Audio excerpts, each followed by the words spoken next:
Hello everyone, welcome है हमारे YouTube channel मधु CSC में। आज हम आप लोग को एनसीईआरटी जियोग्राफी का ठीक है जो कि क्लास 7 का है उसका चैप्टर नंबर 5 का एमसीक्यू कराने जा रहे हैं, जो कि आप इस सभी कम्पिटिटिव एग्जाम के लिए बहुत ही महत्वपूर्ण है। चलिए प्रश्न देखते हैं। वर्षा में होने वाली जल चक्र की क्रियाओं के संदर्भ में निम्न पर विचार कीजिए। पहला है वर्षण, दूसरा संघनन, तीसरा वाष्पीकरण। यानी जल चक्र की सही क्रम क्या होगा? तो सबसे पहले क्या होगा, इसमें वाष्पीकरण होगा, फिर संघनन होगा, फिर वर्षण होगा ना। तो ये हमारा ऑप्शन नंबर सी क्या हो गया, सही हो गया। ठीक है, देखिए सूर्य के ताप के कारण जल क्या होता है, वाष्पित होता है, हो जाता है, और ठंडा होने पर यह जल वाष्प संघनित होकर किसका रूप ले लेता है, बादल का रूप ले लेता है। यहाँ से यह वर्षा, हिम अथवा वृष्टि के रूप में धरती या समुद्र पर नीचे गिरता है। ठीक है, इस प्रकार सही क्रम क्या होगा, वाष्पीकरण, संघनन, वर्षण होगा। चलिए प्रश्न संख्या 61 देखते हैं। निम्नलिखित कथनों पर विचार कीजिए। पहला कथन है पृथ्वी की सतह का लगभग आधा भाग जल से ढका हुआ है। दूसरा है पृथ्वी पर मौजूद संपूर्ण जल का लगभग 97% जल महासागरों में उपलब्ध है। तीसरा दिया हुआ है पृथ्वी पर उपलब्ध जल का लगभग 1.6% जल भूमिगत जल के रूप में है। उपयुक्त कथनों में से कितने कथन सही है? ऑप्शन ए केवल कथन 1, ऑप्शन 2 केवल कथन 2, ऑप्शन सी सभी तीनों कथन, ऑप्शन डी सभी तीनों कथन असत्य है। तो ये हमारा ऑप्शन नंबर ए क्या हो जाएगा, सही हो जाएगा।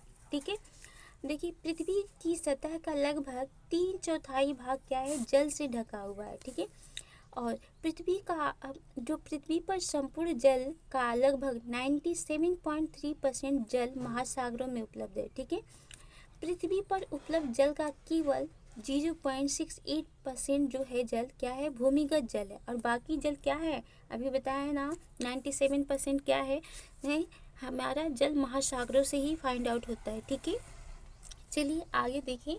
प्रश्न संख्या 62। पृथ्वी ग्रह पर अधिकांश अलवर जल बर्फ, छत्रक और हिमनद के रूप में रहता है। शेष अलवर जल का सबसे अधिक भाग है। तो सबसे अधिक भाग ऑप्शन ए दिया है, वायुमंडल में आर्द्रता और बादलों के रूप में पाया जाता है। ऑप्शन बी है अलवर जल झीलों और नदियों में पाया जाता है। ऑप्शन सी है भूमिगत जल के रूप में पाया जाता है। ऑप्शन डी है मृदा आर्द्रता के रूप में है। तो इसमें हमारा ऑप्शन नंबर सी सही हो जाएगा। ठीक है, चलिए देखिए एक्सप्लेन देखते हैं। देखिए पृथ्वी पर उपस्थित कुल जल राशि की 97 भाग जो है लवण युक्त है। यानी लवण युक्त का मतलब ये नमक वाला जल है। केवल 3% जल ही अलवणीय है, जिसमें से 70% क्या है, अलवण जल बर्फ, छत्रक व ग्लेशियर के रूप में है। भूमिगत जल लगभग 30% है, यानी 30%। बाकी सतही जल नदी, झील के रूप में है। ठीक है, चलिए प्रश्न संख्या 63 देखते हैं। देखिए निम्नलिखित कथनों पर विचार कीजिए। पहला कथन दिया हुआ है कैरेबियन सागर उत्तरी व दक्षिणी अमेरिकी महाद्वीपों के मध्य स्थित है। दूसरा है प्रशांत महासागर एशिया, उत्तरी अमेरिका और दक्षिणी अमेरिका महाद्वीपों के मध्य स्थित है। पूछा हुआ है इसमें प्रश्न उपयुक्त कथन में से सही कथन है। ऑप्शन दिया हुआ है ए केवल कथन 1, ऑप्शन बी केवल कथन 2, ऑप्शन सी कथन 1 व 2 दोनों, ऑप्शन डी न तो कथन 1 और न ही 2। तो इसमें हमारा दोनों कथन सही है। ठीक है, कैरेबियन सागर उत्तरी व दक्षिणी अमेरिका महाद्वीपों के मध्य स्थित है। प्रशांत महासागर एशिया, उत्तरी अमेरिका और दक्षिणी अमेरिका महाद्वीपों के मध्य स्थित है। ठीक है, चलिए अगला प्रश्न देखते हैं। महासागरीय जल की लवणता के संदर्भ में निम्नलिखित कथनों पर विचार कीजिए। ठीक है, पहला कथन दिया हुआ है महासागर की औसत लवणता 35, ठीक है, 35 भाग प्रति 1000 ग्राम है। दूसरा है मृत सागर की लवणता 340 ग्राम प्रति लीटर है। उपयुक्त कथन में से सही कथन है। ठीक है, तो इसमें हमारा ऑप्शन है ए है केवल कथन एक, ऑप्शन बी केवल कथन दो, ऑप्शन सी कथन एक और दो दोनों, ऑप्शन डी न तो कथन एक और न ही कथन दो। इसमें हमारा ऑप्शन नंबर सी सही हो जाएगा, दोनों कथन सही है। देखिए 1000 ग्राम जल में मौजूद नमक की मात्रा क्या कहलाती है? लवणता कहलाती है। महासागरों की 1000 ग्राम जल में, ठीक है, 35 ग्राम नमक उपस्थित होता है, ठीक है। अतः महासागर की औसत लवणता कितना है? 35 है। और जो मृत सागर है, मृत सागर में 1000 ग्राम जल में औसत, ठीक है, 340 ग्राम नमक उपस्थित होता है। अतः मृत सागर की लवणता क्या है? 340 ग्राम प्रति लीटर है। अगर आपसे कोई पूछेगा मृत सागर की लवणता क्या है, तो 340 ग्राम प्रति लीटर है, ठीक है। चलिए अगला प्रश्न देखते हैं, प्रश्न नंबर 65। निम्नलिखित कथनों पर विचार कीजिए। पहला कथन है 22 अप्रैल को विश्व जल दिवस के रूप में मनाया जाता है। तो ये तो ऐसे ही कथन गलत है। क्या 22 अप्रैल को विश्व जल दिवस मनाया जाता है? नहीं, 22 मार्च को मनाया जाता है, ठीक है। तो ये क्या हो गया हमारा? गलत। कब मनाया जाता है? 22 मार्च को, ठीक है। चलिए दूसरा कथन देखते हैं। सागरीय जल की लवणता में सोडियम क्लोराइड की महत्वपूर्ण भूमिका है। उपयुक्त कथन में से सही कथन है, आप दिया हुआ है इसमें। ऑप्शन ए केवल कथन एक, ऑप्शन बी केवल कथन दो, ऑप्शन सी इनमें से, सॉरी रुक जाइए, ऑप्शन बी केवल कथन दो, ऑप्शन सी कथन एक और दो दोनों, ऑप्शन डी न तो कथन एक और न ही कथन दो। तो इसमें हमारा ऑप्शन नंबर बी सही हो जाएगा, ठीक है। चलिए थोड़ा एक्सप्लेन पढ़ लेते हैं। देखिए अभी हम बताए हैं 22 मार्च को क्या मनाया जाता है? जल, ठीक है, जल दिवस मनाया जाता है। सागरीय जल की लवणता में सोडियम क्लोराइड की महत्वपूर्ण भूमिका होती है। जो सागरीय जल है, ठीक है, उसमें जो लवणता पाई जाती है उसमें क्या होता है? सोडियम क्लोराइड, ठीक है। चलिए क्वेश्चन नंबर 66 देखते हैं। पृथ्वी ग्रह पर जल के संदर्भ में निम्नलिखित कथनों पर विचार कीजिए। पहला कथन है नदियों और झीलों में जल की मात्रा भूजल की मात्रा से अधिक है। दूसरा कथन है ध्रुवीय हिम छद और हिमनदों में जल की मात्रा भूजल की मात्रा से अधिक है। प्रश्न पूछा हुआ है हमारा उपयुक्त कथनों में से सही कथन है। ऑप्शन ए केवल कथन ए, ऑप्शन बी केवल कथन दो, ऑप्शन सी कथन एक और दो दोनों, ऑप्शन डी न तो कथन एक और न ही कथन दो, ठीक है। तो इसमें हमारा ऑप्शन नंबर बी क्या हो जाएगा? सही हो जाएगा, ठीक है। देख लीजिए फ्रेश वाटर लगभग 3% पाया जाता है, अदर वाटर, ठीक है, 0.9%, रिवर से 2%, और जो लैंड से ओशियंस होते हैं, जो लवणीय जल 97% पाया जाता है, ठीक है। कितना परसेंट? 97% पाया जाता है। चलिए आइस कैप एंड ग्लेशियर से 68.7% पाया जाता है, ग्राउंड वाटर 30.1%, लेक से 87%, ये ठीक है। चलिए अगला प्रश्न देखते हैं। महासागरों में आने वाले ज्वार भाटे के संदर्भ में निम्नलिखित कथनों पर विचार कीजिए।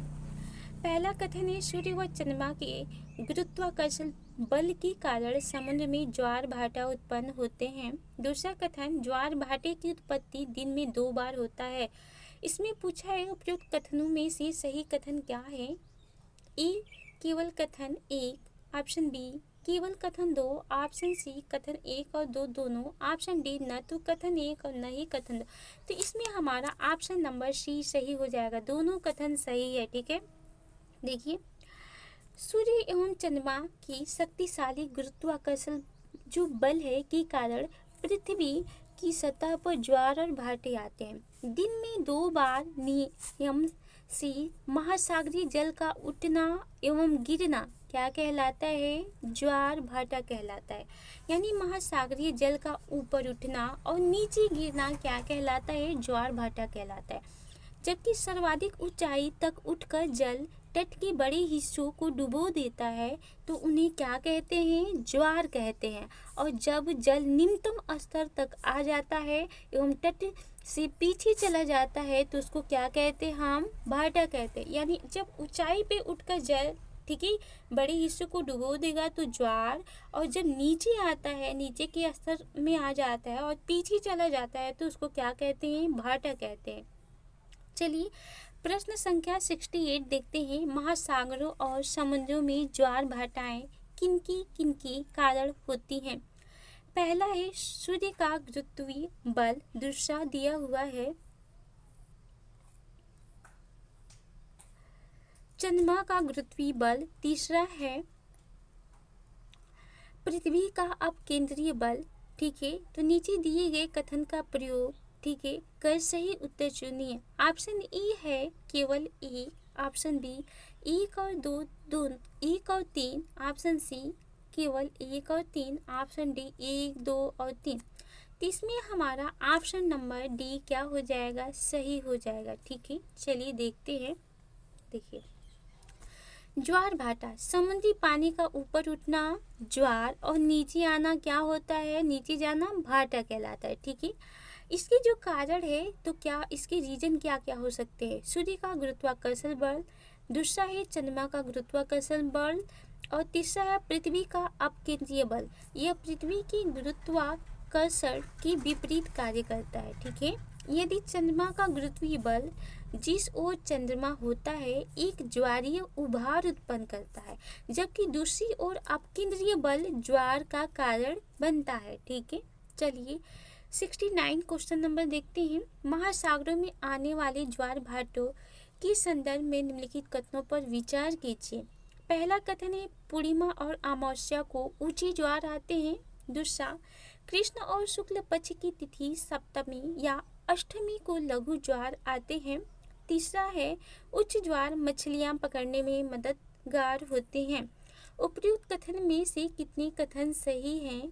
आप दिया हुआ है ऑप्शन ए केवल कथन एक, ऑप्शन बी केवल कथन दो, ऑप्शन सी सभी तीनों कथन, ऑप्शन डी सभी तीनों कथन असत्य हैं। तो इसमें ऑप्शन सी सही हो जाएगा, सभी तीनों कथन सही हैं। ठीक है, चलिए देखते हैं। पूर्णिमा एवं अमावस्या के दिन जो है सूर्य चंद्रमा एवं पृथ्वी तीनों क्या हो जाती है, एक सीध में आ जाती हैं। ठीक है, जो सूर्य है चंद्रमा और पृथ्वी तीनों एक सीध में आ जाती हैं। ठीक है, और इस समय सबसे ऊंची ज्वार उठते हैं जब सूर्य चंद्रमा और पृथ्वी तीनों एक सीध में आ जाती हैं, तो क्या होगा, ज्वार होगा। ठीक है, इस ज्वार को बृहद ज्वार कहते हैं। ठीक है, आगे देखते हैं। कृष्ण और शुक्ल पक्ष की तिथि सप्तमी या अष्टमी को चांद एवं सूर्य का गुरुत्वाकर्षण बल विपरीत दिशाओं से महासागरीय जल पर पड़ता है और जो परिमाण स्वरूप क्या होता है, ज्वार भाटा आता है। ऐसे ज्वार को लघु ज्वार भाटा कहते हैं। ठीक है, जब विपरीत पड़ेगा तो सप्तमी और अष्टमी को चांद। ठीक है, देखिए उच्च ज्वार के दौरान अनेक मछलियां तट के निकट आ जाती हैं। इसके फलस्वरूप जो मछुआरे बिना कठिनाई से क्या करते हैं, मछलियां भी पकड़ लेते हैं। ठीक है, चलिए मिलते हैं हम नेक्स्ट वीडियो में, तब तक के लिए बाय बाय। आप अपने कमेंट सेक्शन में अपनी राय जरूर दीजिएगा कि हमारे ये वीडियो आप लोग को कैसी लगी। Bye bye, take care.